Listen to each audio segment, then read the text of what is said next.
Brooke, you've achieved so much over so many different fields, from business to modelling to presenting and more recently, mum. Congratulations. Over these different ventures, how has your approach to beauty evolved? I would say that my approach is the same, it's just my appreciation that's changed. So of my years of modelling, I was always front-facing, getting my hair and makeup done all the time. And nowadays, with an 11-month-old, I just don't have time to do anything like that. So I just really appreciate those times when I do get a minute to sit in front of the mirror and do some nice makeup or do my skincare. I just really appreciate that time that I get for myself, and it's a bit of self-care. You've been incredibly brave with sharing your story about IVF with the birth of baby Billy. Tell me, what made you share that? Yeah, so it actually was a really big decision for Miles and I, my husband and I, to talk about our IVF journey. I think I'm quite a private person, so it was pretty confronting. It's obviously such a personal thing to go through.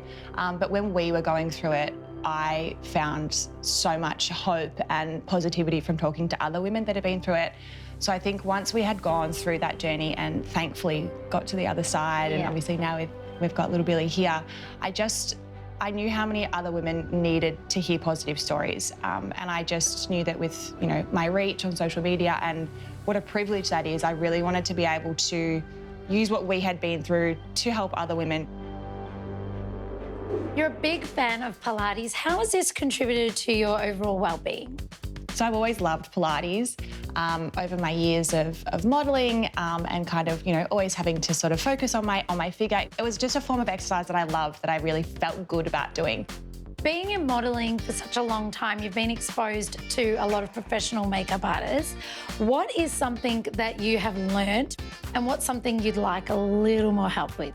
I've learned so much, and I think you'll know this. Whenever I have my makeup done, I always have one eye open, trying to learn and see what everyone's doing, because I enjoy it so much. But I think for me, what I've learned from makeup artists is how important skin prep is. And I just find whenever I focus on doing things like that, my makeup always sits so much nicer.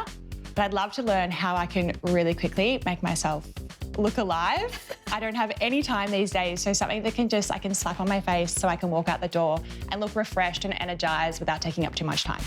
Brooke, I think if there's one product that you would take to a deserted island or just even around here near the beach, it would be bronzer.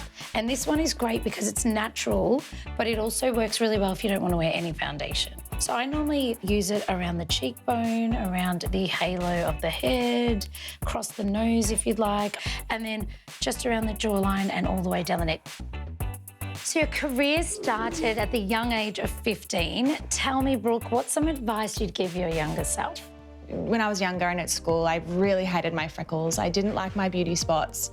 And it was something throughout my high school years that I got teased about, and it was something I was really self-conscious about. So naturally, it's what you sort of try and hide, and it's what you don't like about yourself. But as I've gotten older, I've realised that's what makes me unique and what makes me me, and it's what I appreciate most about myself is, things that are different to others. So I'd go back and I'd just say, love your skin the way it is, and as you get older, these things that you maybe don't like now, you'll find such an appreciation for.